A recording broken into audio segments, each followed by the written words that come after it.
to acknowledge that their land has really never been ceded, and that I think for us in the tent today, looking at the intersection between farming, food growing and providing for people and Indigenous foodways, and the intersection between the two is a real area of growth for the industry and for us as human beings. And I'm quite excited by that next stage or evolution of our food systems, because for us in the work that we do, we really do focus on the relational aspects of the food system and the social dimension and the social innovation that happens within food systems. So I think today's topic of connecting eaters and growers and the magic that happens is a really special one. So I'd like to introduce you to Peter Gilmore. Probably needs no introduction, most famous for Bennelong and Quay restaurants in Sydney. And his incredibly innovative approach to providing food on the plate. And also Stan, I've forgotten your last name, Stan. Robert, I was going to say Rogers. I got the R bit right. But Stan and his wife, Michelle, is it? Got that wrong? Briony. I'm doing well. Not so well. Sorry about that, guys. Famous in Tassie for Fat Carrot Farm and their wonderful veggie box system and the cafes and restaurants that you supply. So this is going to be a really great conversation around, the people in their field of work and who they talk to every day and who they provide for. And so what I might do is kick off with both of you just to introduce yourselves in your words, but also maybe give us an idea of what was the light bulb moment or the thing that changed in your life to sort of get you where you are and so passionate about what you do today. Cool. Thanks. Hello, everyone. Like you say, my name's Peter, and I run a couple of restaurants in Sydney, Quay and Bennelong. I also have a property down here in Tasmania because secretly I want to be a Tasmanian. And eventually I will be full-time. I sort of get down and have a bit of an escape every 6 weeks or so and get into the garden. I'm growing about 60 different types of fruit trees at the moment on my couple of acres, and I've done a lot of garden beds and raised beds, and I've been passionate about growing vegetables and working with suppliers for about 18 years now. I think it was around about 2006 that I approached my first farmer to grow things specifically for the restaurant. So yeah, that's sort of my history, and I guess, and it was through eventually, for the first time, 18 years ago, I moved into a house with a backyard, so I actually planted my first garden, and when I did that, I actually realised how much was out there, and how much, as a chef, I wasn't getting to see that was actually in the world of vegetables, and so I wanted access to more, and that's why I started working with farmers.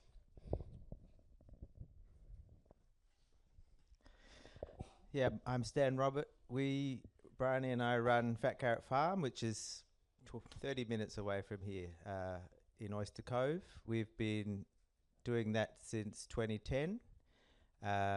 And my light bulb moment actually happened a long time ago, probably in the late 80s or early 90s. I can't remember exactly when. I was working at a restaurant cooking.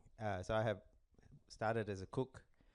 And I was at a place called the Uraidla Aristologist in the Adelaide Hills. It was one of the first farm-to-table restaurants, certainly probably the first one in South Australia. And I still had no idea that flavour came from the produce quality. I just thought it was all the magic that we did cooking it. And at a staff meal, we just had pasta with tomato sauce, and I was just blown away. And I asked what was in the sauce, and Jennifer said, just good tomatoes. And it was like, oh. So it took a long time to become a farmer. In between, I've been a scientist.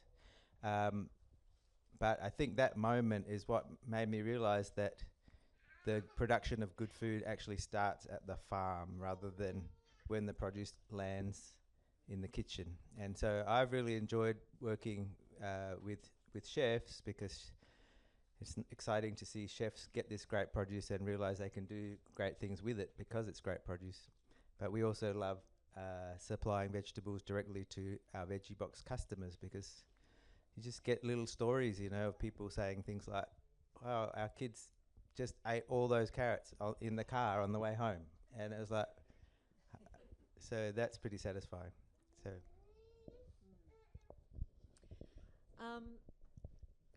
So the topic's linking growers to eaters. So as a grower, Stan, why is it important to, in your world, shorten the supply chain so much? Like, it's a lot of work dealing with people, and I think traditionally a lot of farmers are sort of, reluctant to, just focus on the growing and do good growing, and all that other stuff is kind of someone else's job. What do you get out of it, and why do you think it's important in your situation? I think we both get a lot of satisfaction when we get feedback about how that was the best carrot they've tried or the best tomato they've tried. And so maybe that's just like, a bit of vanity to feel that we're doing something good, we're on the right track. But it's nice to give joy to people, a simple joy like food, that people can appreciate a vegetable that they've never even appreciated before. We've just so many stories of that over the years. Someone at a restaurant that we work at, she said she never liked cucumbers, but she got a cucumber from us in the veggie box, and then it was like, now I love cucumbers. And so that kind of thing happens a lot. But that's just feel-good stuff for us. So something tangible, I think, that does happen is that because people know us, and they probably guess that we work pretty hard to grow our vegetables, I think it probably means that they don't want to waste anything that we grow. I think that people probably, if they have the wilty thing sitting in the fridge, they would go, oh, we better not chuck that out because Stan and Bri grew that. And so just that connection, it's not just this kind of black box supply chain. The food comes from a person, and that I think that's one of the benefits. And what about you, Peter, in terms of how you connect with your eaters? What's the driving motivation there, and do you think it has a tangible effect on their day-to-day decisions? Oh, look, absolutely. On a couple different levels, I think, one is the level of like myself wanting, quality produce that actually has, like you say, great flavour. Also, I want to grow things that aren't necessarily available in the supermarket because I want to give my customers an experience that they haven't had before. So, it might be a beautiful variety of Japanese white turnip, and if you've only ever been used to eating those purple top turnips from Europe, you think turnip's one thing, but then you taste the Japanese, turnip that's been bred for 400 years to be the most beautiful, subtle, delicate thing that you can eat. It's a revelation to them, and it was to me when I first tried a Japanese turnip. And that's just one example. I mean, there's literally hundreds of varieties that you just don't get to see anywhere else. I mean, there's so many beautiful bean varieties, for example.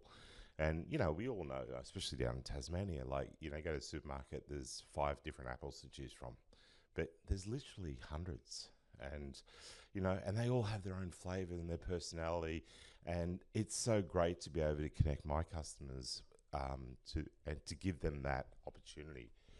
And as a chef, it's really exciting to work with this produce. So that's one thing. And I think the other thing is that also our diners are coming to actually have an experience, not just to be fed. So part of that is actually telling the story about who grows the produce.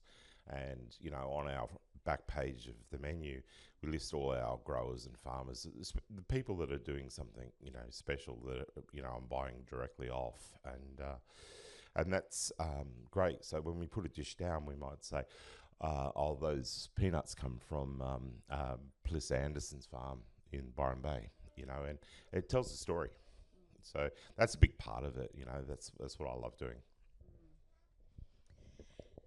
So let's talk a bit more about veggies, because I know you're both very passionate about it. So Peter, when you're designing your menus, you know, we were talking before this session a couple of weeks ago or last week, and you mentioned that you like to grow things yourself first and experiment first. Could you take us through your process in that way? Sure.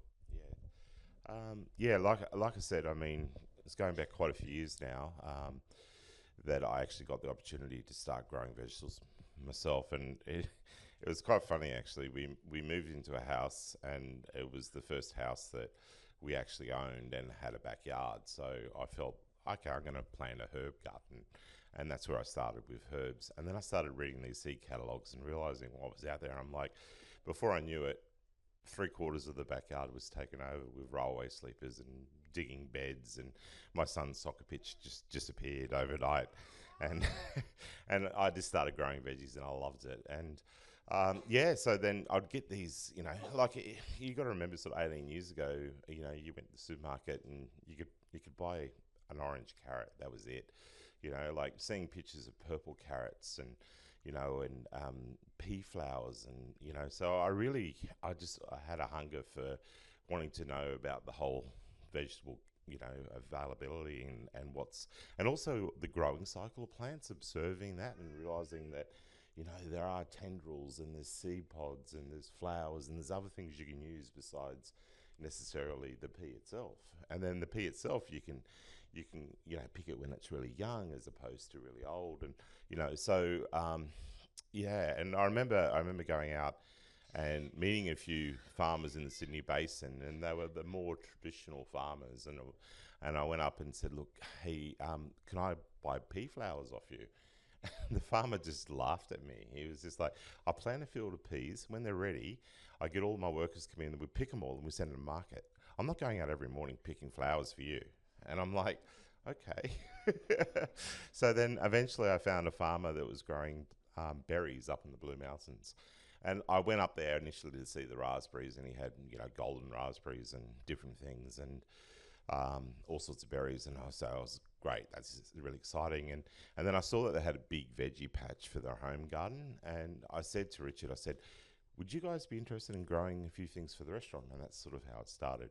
And he was willing to go out there and pick the pea flowers 3 times a week and send them down to Sydney, along with lots of other things, you know, French breakfast radishes and things I couldn't buy on the open market. And of course, you know, the arrangement was that I would pay a premium for these products, you know, and I was quite happy, you know, to pay 20 cents per pea flower, but I was getting 1,000 of them, so it actually adds up. And before I knew it, I was probably buying about 10 different vegetables off him, and we had this great relationship.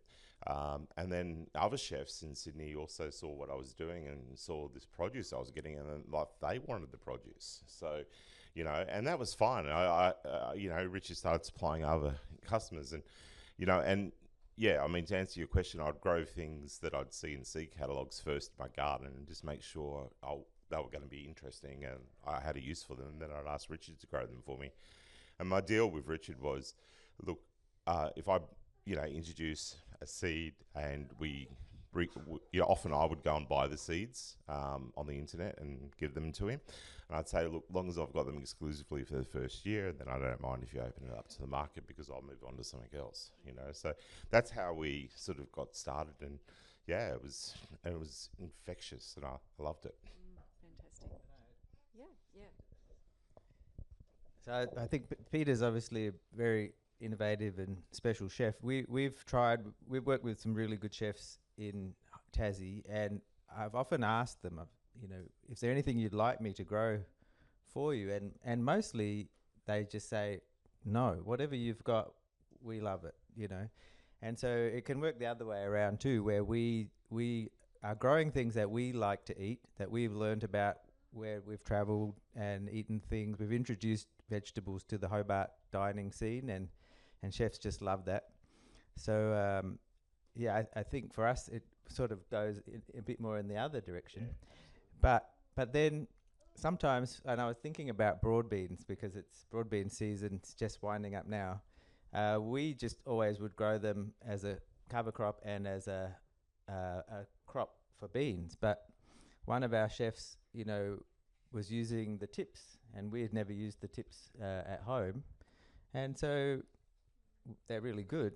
And so we just put in more broad beans and harvested heaps of tips, and so now broad beans, it's a crop that takes us through this patch where we don't have much in the market garden. We're harvesting tips, and then we harvest young pods, and we harvest older pods, and then we slash the broad beans, and that becomes mulch in the garden. So that two-way communication between chefs and growers, we can teach them about food, and they can teach us other ways of how we can use some of the vegetables. That's great. And on the veggies, you run a CSA. Does everyone know what a CSA is in this room? Okay, so I'll get you to explain that, Stan. And also, while you're explaining that, how do you plan your boxes? So what sort of growing schedules do you use to make sure that there's enough variety there for people to stay interested? Yeah, that's a good question. Well, the CSA stands for Community Supported Agriculture. Some people think it started in Japan, and other people would say it started in the US, but it's old. It's relatively new in Australia. We had a CSA box when we lived in the US in the late 90s, and I hadn't heard of it before. The real hardcore CSA is you join a farm as a subscriber, and you subscribe for the season. If the farm fails, you get nothing, but you've paid and you've helped to support that farm. And most people don't run their CSA like that anymore. Most people, it's just a weekly veggie box. And I guess we ask people to subscribe for the whole season, but we make sure that there's vegetables there. And the way you make sure of it, which runs into your question of how do we plan what's in there, is we have a lot of diversity. So the diversity is the strength. It gives the resilience in such that if something fails or if a couple of things fails, it doesn't matter. We've got a bunch of other stuff. At the moment, our veggie boxes are just started for the season, that's because it's Tasmania and things are late here. We're already struggling to work out what to leave out of our boxes. So the combination for us of having veggie boxes and restaurants is great, because we can build a diverse box and then sort of larger quantities of other things that wouldn't fit into a box can go to restaurants. I think if you're just doing veggie boxes, like we know some other growers who do that, there's a lot more planning that has to go into your succession planting. Did you want to? I was just going to say, look, I think there's all sorts of chefs and restaurants that will work with farmers, and a lot of them probably don't know that they can actually maybe contact a farmer and ask them to grow things. And it took a while for me to find the right farmers too that were open to it. So it's not every farmer's cup of tea necessarily, but since we've been doing this in Sydney, it's really spread quite a lot, and I probably use about 3 or 4 different farmers for produce now. And Dylan from Newcastle Greens is probably my biggest grower, and he supplies now something like 40 restaurants in Sydney. So it's actually a pretty good sized business. But this approach needs flexibility and communication on both sides. You've really got to have a lot of understanding. Like sometimes we'll plan a crop together, and it'll be a particular type of zucchini or something for summer, and I'll plan a menu, and Dylan rings me up and goes, they're late. They haven't started flowering yet. I thought they would. So then I've got to delay what goes on my menu. So I have to be flexible as well. And sometimes crops do fail, and that's totally, you have to go with the flow. And there's also situations, I think, where, you have to sort of negotiate. Like, I know sometimes I'll ask Dylan to grow something for me, and the crop's just massive, and he's got too much. And so we've got a couple of restaurants in our organisation. So I might ring up one of the chefs and say, hey, do you need some broad beans? That sort of thing. So we try and make it work. And And then there's other chefs, like you say, that actually just want to be brought produce because that informs what goes on the menu. So I run the sort of restaurant where I need to plan in advance, and my farmers do succession crops so that I can have it over a period of 6 weeks or 8 weeks. And that generally works out pretty well. But yeah, a lot of chefs just really like to be given the produce, and that will determine what goes on the menu. So everyone works differently, I guess, is what I was trying to say. Yeah.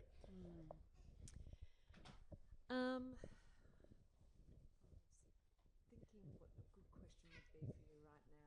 I've got one. I know, and I'm just thinking. I'm looking at the time and I'm thinking I would much prefer the audience to start steering the conversation. So what we might do is we'll get you to ask the question, and if just say who it's for, and before you guys answer it, can you just sum up the question for the camera, because we're only recording through this microphone. So, and yeah. Okay, so Angela.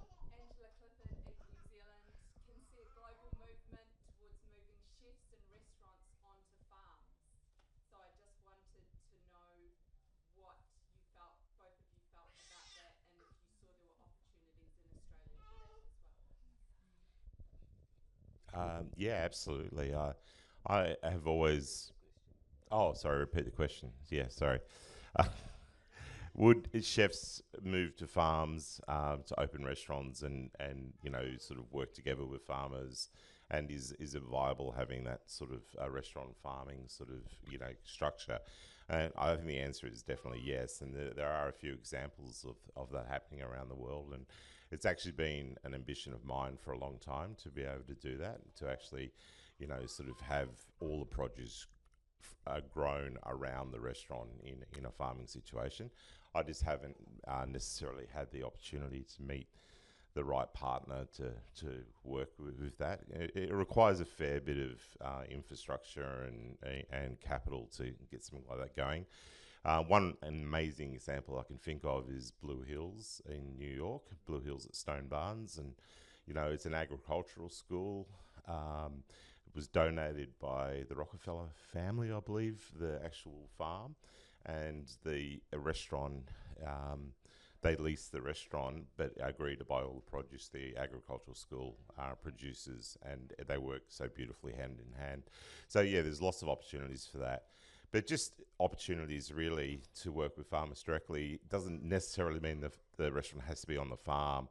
It would be a lovely thing, but I think within a network and a community, it's really possible. And I often think it'd be great for farmers to get together and maybe, part of the biggest challenge to the whole thing is the delivery of the product. And chefs can't necessarily always go out to all the farms and pick up their produce, but maybe if there was someone in the middle that could go out to all the farms and then go to all the restaurants and deliver it, that's an opportunity for a business within itself, I think, that could benefit both the farmers and the restaurants. Yeah, a good example in Tasmania is Agrarian Kitchen. They don't grow all of their produce, but all the produce they grow goes to the restaurant, and it's beautiful setup. If you haven't been, you should go. I think that, it was an early dream of mine to have a restaurant on our farm until I realised, what a crazy idea that really was. But I think realistically, I think I agree with Peter. If it doesn't have to be on the farm.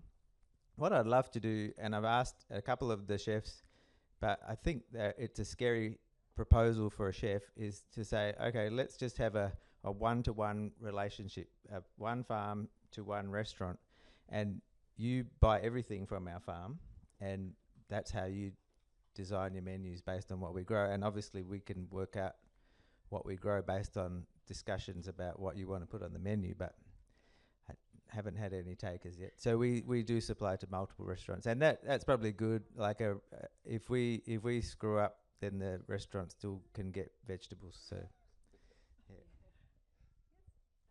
I'm actually going to see if it's possible to segue that question to Emma Kay. Okay. In terms of distribution, because I know a bit of your distribution Yeah. model. Are there any insights about connecting farmers and restaurants? Yeah, so Food Connect, for those of you who don't know, it's not going anymore, but it was for 18 years. And it was modelled on the principles of community-supported agriculture in that Rob, my partner, who just dropped in and he's left now, set up a number of CSAs around Australia showing farmers how to do it in the early 2000s, and landed in Brisbane and realised that big cities could also do this, but in a different way. So how do you get the direct relationship from eaters to growers in a city context? And he started with 7 farmers delivering in and setting up a community distribution network. So the farmers would get their produce to the warehouse.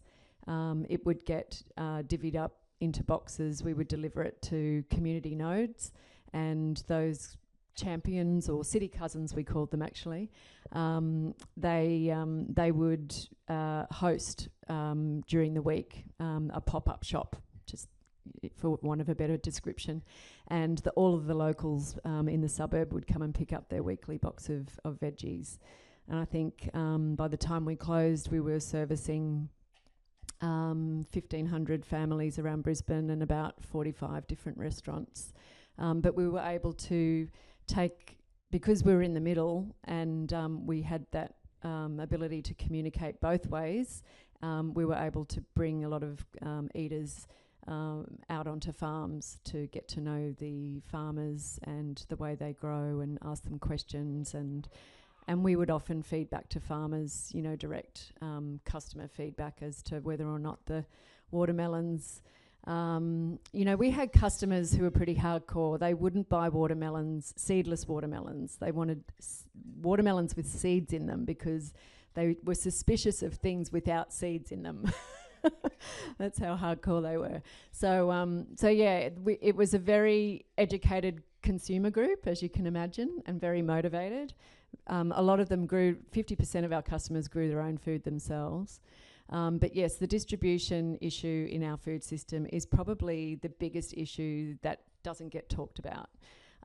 We do a lot of stuff around, farming, and we're getting really educated around ways of good farming that's good for the earth. Building diversity, not just in the crops, but in the soil. We're getting better at being more aware of the nutritional aspects of our food in terms of, I think I heard yesterday only 4% of the Australian population actually eat the required amount of vegetables per week. So we've got a long way to go there, but the awareness is building. But no one is talking about distribution and how to do that fairly. We're good at whinging about supermarkets, but no one's got any solutions as to how to address it. So we did try a model, but competing against the supermarkets for 18 years was enough hard work for us, so we had to put a stop to it. So yeah, it's kind of nice to talk about connecting growers to eaters, but I do feel, especially in an audience like this, we're preaching to the converted in a way. Emma Kate gave a statistic about how many people eat the right amount of vegetables, and it's even worse than that.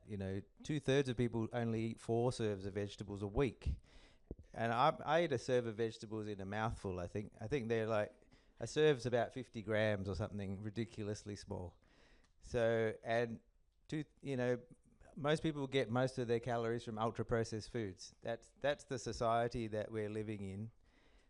So there is a part of me that realizes that whilst we're connecting with our customers and the restaurants that we supply, it's just such a drop in the ocean that it is quite dispiriting sometimes as a grower. Like, what are we doing? What are we wasting our time doing? Sorry to be negative. Hi, question for Peter, probably more. I'm a grower in the Noosa hinterland, and so it's a very tourist area, and chefs always tell me they're very busy. Can you give me some tips on how I can get to you? Yeah, okay. Well, yeah. Okay, so how do farmers actually connect with chefs? Yeah. Look, I think, to be honest, that direct sort of connection is the best way to go. Like, just ring up and make an appointment to have a coffee with the chef. Most of them are going to be open. Like, just let them know you're a farmer, let them know what you grow, and just say, hey, I'd love to come in, talk to you about what I do, and can we grab a coffee? Just take 5 minutes of your time. Now, any chef that's worth, and is passionate about food, is going to sort of say, yeah, okay, I'm open to it. I would say I'm open to it. But of course, chefs are also really busy trying to run this restaurant and do all these things. So it probably takes a little bit of perseverance to get through. But I actually think the direct approach is definitely the best way. I think about it. When I was a young chef, I was working up in the Blue Mountains, and I was 16, so I don't know, we're going back, a while. And there was this one guy, he was called the Market Cat, and what he did, he lived out at Orange, and once a week he drove into Sydney and visited restaurants and had produce from farmers all in the Orange area. So he did meat, he did venison, he did things like asparagus, and I remember thinking, this is so great. This is like being a chef in Europe or being a chef in France or something, where you've got this connection with farmers directly. And I just used to love that visit once a week. And most of the time I would know what I'm buying off him, because each time he'd come, he'd show me different products and maybe give me a sample. And so I'd ring him up and say, hey, yeah, I do want to use your venison. And so I know that's coming. But then there'd always be a surprise in the van that I didn't realise. Like, there's some wild strawberries. And I went, oh my God, they're fantastic. He said, I've only got 2 pallets left. I'll let you have these. But if you want them next week, just order them, So that direct connection thing, it requires a bit of perseverance. And I think you also got to, maybe, it is a two-way street. Like, what is it those chefs want as well? What can't they get from the easy sort of marketplace stuff, So you got to find out what they'd really love to work with. And it might be, I don't know, a Thai restaurant, and a Thai chef can't get this eggplant from Thailand that he used to work with. So maybe tracking down the seeds and growing that eggplant, and you form that relationship. So it takes time, but that's why I think talking about the middleman is really important, because farmers can't always go and deliver, and chefs can't always come and pick up. So it's like, if you've got someone that's really passionate that can sort of connect the dots and work with other farmers and work with chefs, then it's a no-brainer. But finding that person is probably the hard thing, and making it work, and everyone's making enough money out of it to make it work. But I think that if you can sell, whether it's directly through markets or directly to customers or directly to restaurants, it's got to be much more meaningful, one, but probably more profitable too, because you're not being shunned down by the supermarket buyer that wants to buy all your crop at the lowest possible price. So if you've got a farm that is a mixed business, you're not just growing one thing. I think the best way to make a better living is to have those direct connections. Great. Yes. Hi, I have a question for all of you. I have a friend back in the Netherlands who started a kind of CSA-like farm, but she changed it a little bit, where she manages the farm with her business partner, and then people come and harvest the products themselves. And it's actually been amazing. They have 300 families joining and a waiting list for 2 years almost, so they're waiting to expand. But the Netherlands is very densely populated, so people just easily come to the farm. But would something like that ever work in Australia? Because then you really build that connection with people harvesting their own products. Or is Australia too remote for that? Are the farms too far away from the area? So the question was, there are models in Europe where customers live close enough to farms, they can even harvest the produce themselves. And would that model work in Australia? Stan, over to you. It might, but it wouldn't work on my farm. There's no way I would have hundreds of people coming and harvesting their own vegetables. I mean, that would be like people coming into Peter's kitchen and cooking their own dinner. Really. Sorry, I didn't mean to be. How we harvest, even when we get someone who comes and works, it takes a long time to train them how to harvest stuff properly. What exactly to harvest, how to harvest it, how to process it from that point in the ground to washing it. So I don't think I'd want that, but maybe for some crops it could work. If you were a farm that just grew a couple of things and they were easy to harvest, and it didn't matter if people walked all over the beds, maybe that would work. But and from a geographical point of view, like we're only 30 minutes from Hobart, so it wouldn't be that difficult for people to come down and do a harvest at a farm, you know, of our kind of geographical location. But yeah, I think the practical issues would bother me, but that might just be me. I'd probably be Briony too, I think. Yeah, I mean, the only example I can think of that is a pick your own strawberry farm in Australia. I agree. I think that and probably would be a bit chaotic.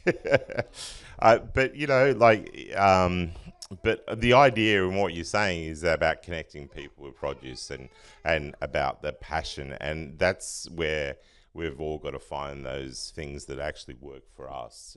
And yeah, and the whole thing is about passion at the end of the day, isn't it? So you want to make a good living and you want to be passionate about what you do. So it's just finding ways of making that happen.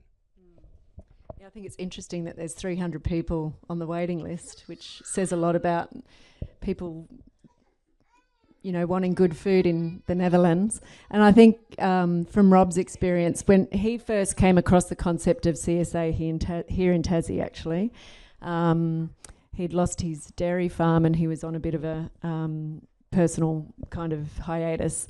And the first farm that he came across was here in Kingston. It was a Steiner school who were doing their own CSA, and all of the parents would come and harvest. So they'd have a school gardener doing most of the work, but once a week the parents would come and help harvest the week's veggies. And he said that's when the hair stood on the back of his neck. He thought, wow, this is the real shit, because that's why we're here. You know, we're here to feed people. And as a dairy farmer, he had no connection to the people who drank his milk.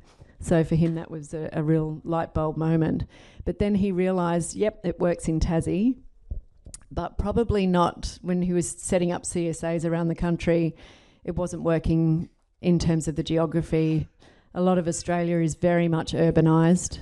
You know, pretty much 90% of the population live in cities now, so, or big regional centres.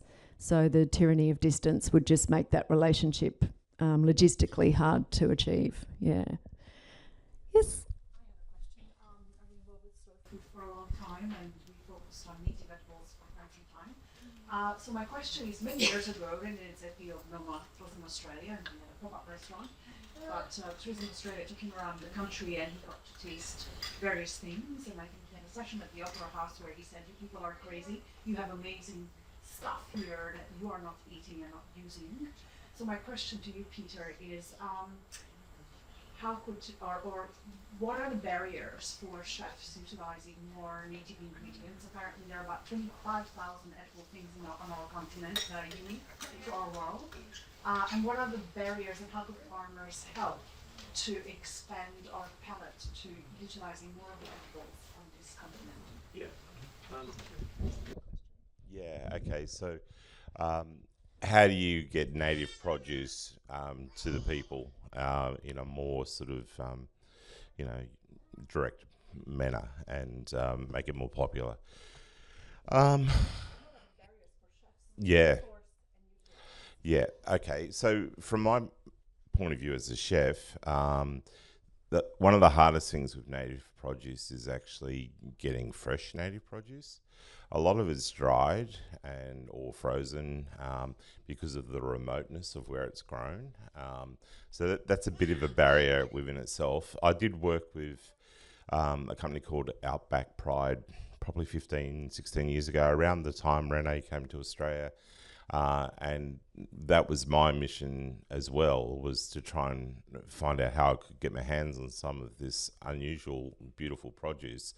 But I wanted to get it fresh and not, because in the dried sort of format or the frozen format, you lose so much of the flavour. And to be honest, it's, you know, you can put a bit of wattle seed in something and, you know, and use it. But At the end of the day, there is a lot of great things. There's things like muntries, which are the most amazing little berry. They taste like little miniature apples. And when they're fresh, they're incredible, but dried, they're not so great. So I found a guy that was willing to ship those things in season to me directly to the restaurant. And it was a lot of effort. It was a lot of postage, but we did it, and it's great. I think the simple answer is there's probably not enough people growing that produce, and it's not available, in any sort of meaningful transport sort of system way as a fresh produce. And also a lot of native ingredients, a little bit, they're really ancient foods and they haven't necessarily been that developed. So they're quite strong in flavour and quite intense. And it's not like I could give you a list of 10 native vegetables that I could use as a vegetable. It's more things like, berries and seeds, and maybe there's a few roots that I would love to get my hands on, like the daisy roots. But there isn't, agriculturally, they're wild food still, and they're hard necessarily to grow in under a farming sort of framework. It can be done. There's just not enough people doing it, and and like I say, the people that are doing it, and there's some great Aboriginal groups getting into it and doing it. But again, it's the actual logistics that are the problem, like getting them to you fresh. Yeah. Probably got time for maybe one, maybe two more questions.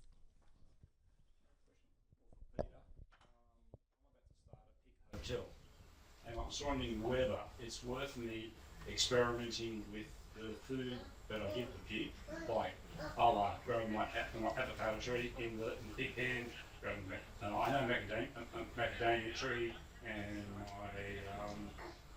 a couple other things, and I take them through my pasture, because they're going to be my rotational tool to rotational grazing. Whether it's worth me doing all that to come to someone, a restaurateur, and say to him, here's my pork, have a taste, what do you reckon?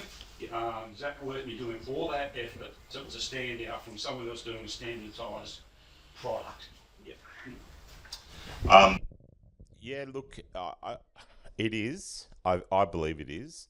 But it's not going to be for necessarily every chef, because, at the end of the day, your extra work needs to be, you need to pay a premium for that in the price of the pork. So I think there are a lot of restaurants that would do it. But again, it's part of also the logistical problem.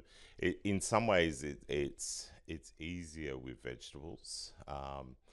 But when you're talking about products, you need to find a restaurant that will probably be able to utilize the whole pig as an item, because it's going to be, I imagine, it's going to be hard for you to find a butcher, a distributor, and the end product of the chef just wanting to buy the rack or just wanting to buy the leg. Then you've got to find homes for all the other parts. And I find this often with meat producers, that there's a few more barriers to hop over, and it's usually to do with the delivery structure and the abattoir and the idea of what part of the pig you're going to use. Now, there's some chefs that have restaurants that are set up and they're really happy to take a whole animal, use every part of it, but it means changing the menu every couple of days. I'm going to do a braised this, or I'm going to do a roasted this, and they have to be like-minded in that structure. Where, for me personally, I love the idea of buying pigs that have just been gorged on apples, for example, because I know it's going to taste amazing, right? But the problem is I'm running a restaurant that's seating 80 people a night, every night, and I've got to do a 10-course menu, and I need a specific part of the animal to have consistency. So it doesn't suit my model to buy directly off a farmer doing a small amount of pigs, where I am probably forced to go to a farmer that has more ethical principles, but they're on a larger scale. So I find a medium. I don't want to buy the battery pigs. I want to buy the pigs that have access to open range, but I need to deal with someone that actually produces 1,000 pigs a month or something, so that I'm able to buy the parts that I need. And then, there's other restaurants buying those parts. Yeah, exactly. Yeah, I'm literally buying the jowl, which is part of the neck, right?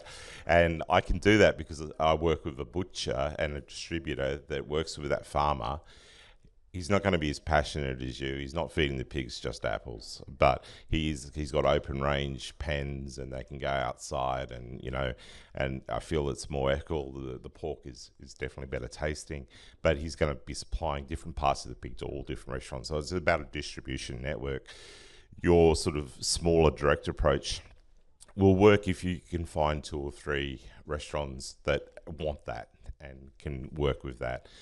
And in Europe, of course, you've got things like a particular breed of pig, like the black pig, that are fed acorns, and there's a whole industry around it that produces hamon, which is a valuable product. And then so all the other parts of those pigs can go to those local restaurants, and the legs go to the hamon producer. And so it's all about horses for courses in every aspect of everything we do.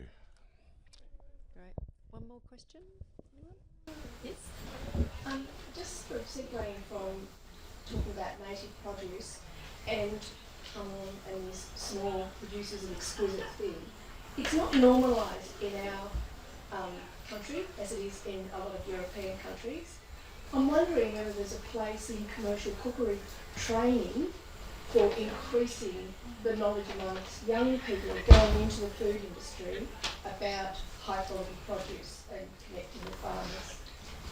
So the question was around how do we get chefs in training the knowledge that they need so that they can enter the industry full of the knowledge rather than having to discover it through the passion.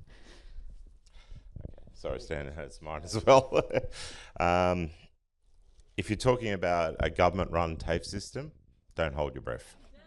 I've got to say, even when I went to TAFE, it was 20 years behind the times. So it's not going to happen through a government organisation like TAFE, unfortunately. Where it is going to happen, it is going to happen in the trainees and the young chefs in these good restaurants that are already doing it. And look, I think there is hope, because when I was a young apprentice, there might have been 5 restaurants in the whole country doing something like that.